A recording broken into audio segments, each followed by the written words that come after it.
Ladies and gentlemen, welcome to Inappropriate.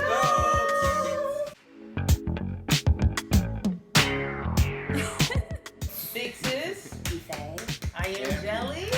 And Rich. Big bro. It's my big brother. And we have the glorious Papaya. Aya! The Shy. We're going to talk about The Shy. That's my show. Where children suffer in the show as well. And Eve, if you could just talk a little bit about what The Shy is about. It follows the lives of, 4 characters? Yes. It's 4 characters. One is a PTSD Vietnam vet who's an alcoholic who killed someone, killed a little boy who happened to be another character who's trying to be a chef's little brother. Yes. It's our boy, we know who is going through a lot right now. Yes. A whole lot. Yes. The hashtag #MeToo. Hashtag why Him too. Why you, nigga? Okay, how about that? Hashtag why you? Brandon? Damn. Why? Yes. So he has a sexual harassment case, or from on set. And neither one of them will be on the next season. Yes. Him, Brandon, and Jerica. Right. Right, Brandon and Jerica. Yes. And Jerica's fiance is good friends with Lena. Oh, stop. Wow. Yeah, they're good Our friends. families So. connected. And what a lot of people don't know, a lot of people were saying, well, why didn't Lena do X, Y, and Z? Is because she created the show, but she sold it. So she has no, the producers, all of that. That's HBO. Like she has creative input, but So- she doesn't own it. Right, she doesn't own it because she sold it. But when she found out what happened, she did, she did get rid of people and bring in, females and black people. She did diversify the set. You know what I mean? Okay. In terms of the behind the scenes, the crew. But some things she's not involved in because it's not her show. And he it's wouldn't HBO. stop. And he wouldn't stop, which is interesting because men don't understand the word no or stop. For some reason, they think Ego. They think we want it. Ego. They think we like it. No woman likes to be gawked at. Like when you're walking down the street and somebody, it's like, ew. Like, dude, really? Like, They say it's because of how we dress. we can dress any way we want. You know what I mean? That doesn't give you the fucking right to, want to talk to me or be vulgar or vile in what you say to me. But I'm a chick that'll throw it right back to you. So, but I can imagine it makes people uncomfortable. Or like when you're young. While you're on that topic, can you discuss how in the past that was a thing? Like it was okay for men to do that. As I know it happened to me too. Like I'm sure it happened to you where older men would always. It's because they feel age ain't nothing but a number. They're entitled for men, but for women, then it's something that's looked on differently. But men, they just don't care. You know why? They're driven by penile instincts. The other head. So that's what it is. That's not all of them, because I will say my brothers are very respectful. Right. No, I wasn't, because my brothers are very, very respectful and classy men that take excellent care of their women. So I want to be liked and I don't want to go to jail. So that is, one of the things I do say that our parents and Annie and Rome did raise wonderful, wonderful men who are very respectful. But you have to also think of it in terms of how do these men grow up? Yes. You know what I'm saying? Did you see your father doing this? Was your father there? Right. Who, how did you form your opinion of women and think this is okay? Or there was nobody there to tell you this isn't okay. And the show is so impactful because Chicago is the murdering capital. Yeah, so unfortunately. It's the Chirac of sad. beyond America, So right? sad. Papaya, am I right that it's beyond even America? It's the world. It's sad. They said higher rates than in the military. It's really, really sad. So overall, what would you say the Shy shows? I think the Shy shows a softer side, a more sensitive side, and a humanistic side to these characters. Because we are judgmental. Oh, that nigga hustle. Yes. Oh, he ain't shit. So would y'all say that that the Shy is like this decade's version of The Corner? Yep. Yes. With The Wire. With the Yeah. the affluent aspect too of black people who have money as well. Yes. And how we try to bond. You want to know what's interesting? That I find myself, because that's my background, Like and I've Jerica? never, like Jerica, I've I never feel like dated anybody whose parents were famous or had, because I wasn't raised like that. Like, you know, even though Baba was very successful, it was, y'all ain't no better And Jerica tried. than nobody else. She tried, like, you know. I can't, like, I could never, I did try, Ben, you remember, it just didn't work. It doesn't I work. like a real nigga. Like, Two straight up. different worlds. It was two, even though he came from a very affluent background, and it just didn't. But like, it's like this, I'm hood. Like, we were raised rather hood on the hill. We was hood niggas on the hill. If we adapt, you know what? If we adapt our story to some TV series one day, Hood on the Hill would make a great title. Thanks, Big Bro. And you could write it. You know, Big Bro is brilliant. But just so you guys know. Aya would definitely be our producer, and our brother Fa. Do you remember when we would not invite him? Fa would be managing everything.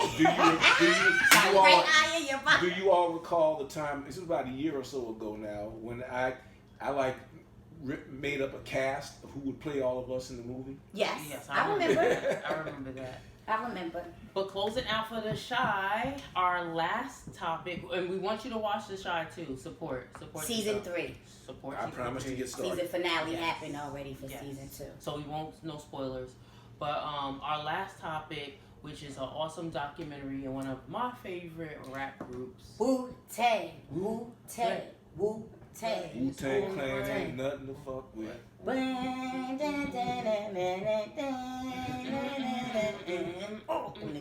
R.I.P. ODB, the documentary, and how they broke down the history of how and what happens with business and friendship. Business, or more importantly, not understanding business. Talk to them. Because a lot of us, you know, as black people, a handshake, your word is your bond.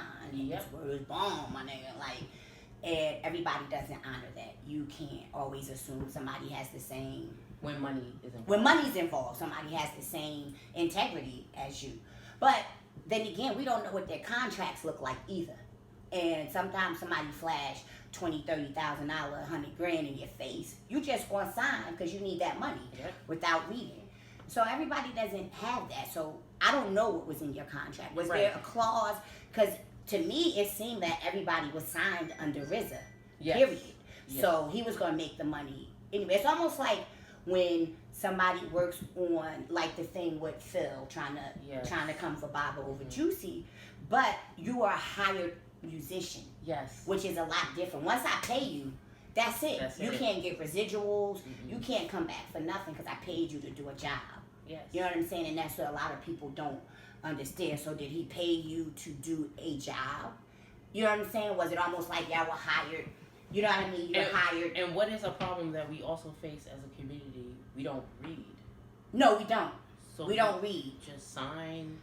Oh, where I got right here? Oh, but damn, look at that $100,000. Nah, nigga, my attorney needs to review this before I sign anything. But that's what I'm saying, because of where we come from and struggles that people had. That dollar sign is more important. You know what I mean? And that documentary, look at ODB died with nothing. Not ODB? Like, and really? And he was actually RZA's cousin. Nothing? And they all wanted out of their contracts once they became so big. He let them out. One thing you gotta give him the credit. It did take him a while, but he eventually released everybody from their contract. Yes, he did. And he still went on to do big and great things, and he continues to. And he also heard from RZA's brother in that too. So yes, who also was affected. You know what I'm saying? His brother lives on a boat, but you could tell that was he's a genius. Divine is a genius. You can look at him and tell it's the way he speaks. You're like, that's somebody you would underestimate. Yes. You look at him like, oh, that goofball. Nah, don't sleep. But unfortunately, ego got in the way of everything. Even him and his brother. Yes. It's like every episode of Behind the Music. You know, these guys come out of nowhere, they become successful, and then all the bullshit starts. It actually reminded me of the documentary about Parliament Funkadelic, how George had created these contracts. Yeah, but again, they were just hired musicians. All right, Yes. you're gonna work. You gotta sleep with the band. Mm-hmm. You gotta. We only get an 8 ball a day. Yo, I swear, as a kid, one day we were in LA. Baba was on tour. And I remember me, Lene, Fa, Baba, they must have taken us to the studio. Baba was there with George Clinton. And I remember them talking about it when we were leaving. Baba was like, oh man, that's my man. He out there. You know, they said he lived off of prune juice and cocaine. And I was just like, coke, I think they said. But they were laughing, you know. So I was like, ha, ha, ha. And I didn't know what they were talking about. Then I got older. I was like, damn, that was that nigga's diet? Yeah. And he's still alive. Yeah. And the sad part is that he ended up with nothing. George ended up with nothing. Even he sold away all the rights. The actual but that's what happened. is in a Smithsonian. It's in a museum. Yo, can I tell y'all something? No, y'all too young. Let me tell you something. To see Madison Square Garden sold out, for people to come see Parliament Funkadelic when that mothership landed, like I was 7 or 8. Right. I am still impacted by that because it was just like, shh. I'm like, what? I was like, the mothership. We like what? Lighters went up. That's all. Remember, you could light your lighters back in the day. That's all you saw. And the mothership came down. This nigga stepped out. They started that. George said it because there was that show. Oh, he started that? Tales from the Tour Bus. Oh, yeah. Well, at first, what's weird though, he told the story. Like when they did they went on tour in like '77, and Star Wars had just came out, and some of the crowd started waving like lightsabers, and eventually kind of morphed into like lighters. Yeah, that's crazy. But to see that, like I just remember being in awe, like wow, like what the fuck? And then imagine watching your father play on that same stage years fucking later. Legacy, legend. Don't do that. Fa just got on me about not being a good Heath and Two Man. Okay. All right. That's right. You're opening wounds.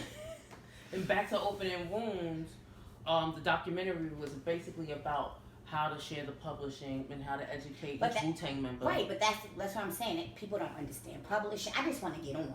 Mm-hmm. Yeah, your publishing is very, very important. The points, that's like with Juicy. Yes. You know what I mean? Bob was always fair. They paid him a flat fee. Yes. And he would tell anybody, like, Puff, that's my man. Right. We split that 50-50. Right. You know what I'm saying? And got mad. You know, Puff saw when Ari, our godbrother, is a stage manager for like major shows like Oscars. Shout out to the Vogues. Shout out to the God family. Okay, God Saba Viva. Anyway, so it was one of the award shows, and he was on the elevator with Puff. And he was like, it was kind of a moment like, where you like, shit, like this Puff, you know, what I do. And Puff's like, yo, I just look, it's like, you look good. Ari's like, yo, you look good. He's like, yeah, you know, Toomey's my godfather. He said Puff was like, what? Yo, tell that man thank you. Like, Puff was just, it was almost like, if it wasn't for him. Yes, that was the start. That was the start of who I am today. Thank that man. I was just like, damn, because he's just Baba to us. Like, yeah.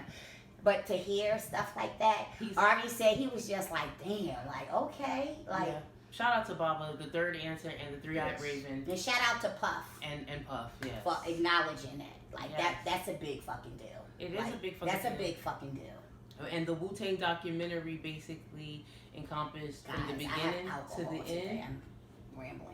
But it also helps to make it everybody knows Ife is one of the highlights of the show. I'm not going to hide that, deny it. Ife doesn't know that. She's the highlight, and people look forward to seeing her comments and her perspective, and that's why I love Big Sis.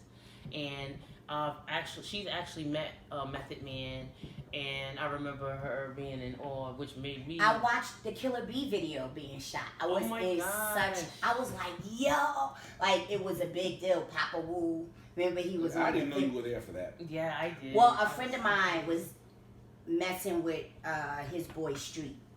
Yes. So that's where that connection came from. And shout out to Kamala and Kai because we also met MOP. Shout out to my girl Fox Boogie Brown. but who from Wu-Tang that used to he was in charge of their the clothing, Wu Wear. The designer? Not the designer. What is his name? Bald headed. He was in Belly too as well. Oh my gosh, what was his name? It was so mathematical. We knew him. He was one of Kai's Friends. Yeah, he was a visitor, and I actually tried to show him my Wu designs too. His name was. It's not Proof. It was. I wish. Not House. No. It was the Wu. It was the Wu guy. Oh my gosh! I wish I could remember his name. He was in a documentary, the one they showed that drew the. He did the not the. That's the, why he looked familiar. Not that did the logo, but in charge of the clothes in the store. I know that guy. Yeah, I know you're talking about. I can't think of his name. Wow. Yes. I was just in Arizona. We were just talking about all the people that came through there. Yes. Like that we knew the guy from The Matrix. Oh wow. Chong's son. Oh yes. And he would talk about, he would go in, Kamala would be like, please. She's like, the mental beating, I can't handle it anymore. And then he'd be like, all right, I'll stop talking. She was like, he only does that when you come over. I'm like, yeah, dude could kick rocks. I come with my man. Like, you know, Legends. Lawyer. Damn, we did. Remember, I was scared of Fox. Yeah, she was. She was. She used to look at me, and I would be so like, Kamala, they were laughing about that. Shout They said out I would to be like, MOP, I would just be like. Shout out to MOP. But Wu-Tang ain't nothing to Or as fuck with. Aya insultingly called them Mop. TT, who's Mop? She was like, who's Mop? I was like, what? The Map Mop, That's only before one of the time. greatest That's before rap time. groups Child ever. Remember how upset I got? Rugged Never Smooth. M-O. TT, who's Mop? Mop. Don't you see those periods? That's an acronym. Mash out posse. Yes. How old were you? About 7 or 8? I went in. And honestly, no, I is learning more from us than ever, and we hope that she holds on to this legacy. But we want you to check out Mike's Simen, the documentary, It's Wu-Tang documentary amazing. On Showtime. on Showtime. It is amazing. Globally, Wu-Tang It is amazing. Oh, I had no Gawa. clue. I had no clue. It's amazing. Shout out to Inspector Deck, Ghostface, Ray, You God, RZA, Jizza, Meth, and Master Killer. Papa Wu. Papa How you gonna not Wu. shout out Papa Wu? And O-D-D. Osiris. No favoritism. Osiris in this bitch. Shout out. Red Cup Goodbye. Goodbye. See you next time. See you next time when Appropriate is done. Appropriate stuff.